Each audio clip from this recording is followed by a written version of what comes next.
महादेव शिव शंभू की जय, महादेवी पार्वती की जय।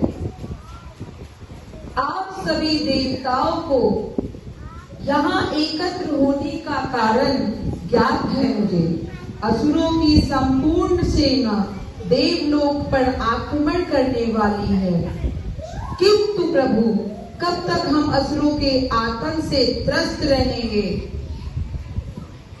हर दिन एक नया असुर हम पर आक्रमण कर देता है। एक असुर नष्ट होता नहीं, उसकी जगह पर एक नया असुर सिद्ध हो जाता है। क्या इन असुरों के अंत का कोई स्थायी उपाय नहीं है? इन असुरों से हमें मुक्ति कब मिलेगी? आतंक का नहीं देवराज, ये चक्र समस्त सृष्टि का है, जहाँ अच्छाई एवं बुराई के बीच में वर्चस्व की लड़ाई चलती ही रहती है। अगर देवता हैं तो असुर भी हैं, सत्य है महादेव। परंतु जब कभी असुरों से युद्ध होता है तब निर्दोष लोग भी तो मारे जाते हैं। बुराई और अच्छाई के युद्ध में हमेशा अच्छाई विजय हो, यह विश्वास कौन दिलाएगा? उचित है आप सभी देवताओं में से एक ही को प्रथम पूज्य का पद प्राप्त होगा, जो बनेगा देवताओं का देवता। नारायण नारायण। प्रश्न यह है कि कौन है देवताओं में सर्वश्रेष्ठ, जिससे हर कोई पूजेगा सर्वप्रथम? जैसे ही नारद मुनि ने यह प्रश्न किया, सभी देवताओं में झगड़ा शुरू हो गया। मैं हूँ सर्वश्रेष्ठ, मैं हूँ सर्वप्रथम, मैं हूँ सर्वश्रेष्ठ, मैं हूँ सर्वप्रथम। हम देवताओं को इस प्रकार लड़ना शोभा नहीं देता।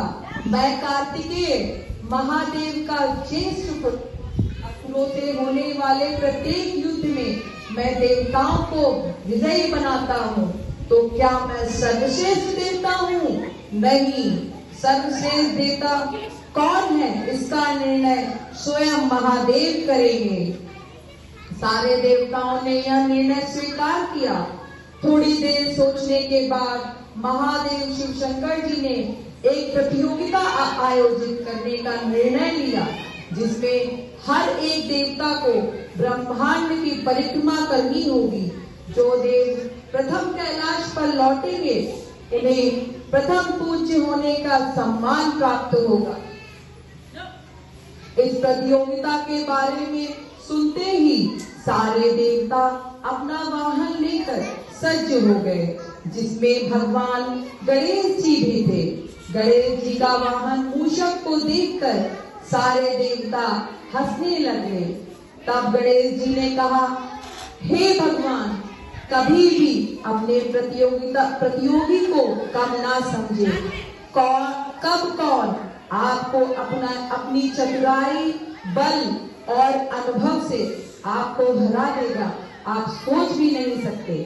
इसके बाद प्रतियोगिता शुरू होती है। सभी देवता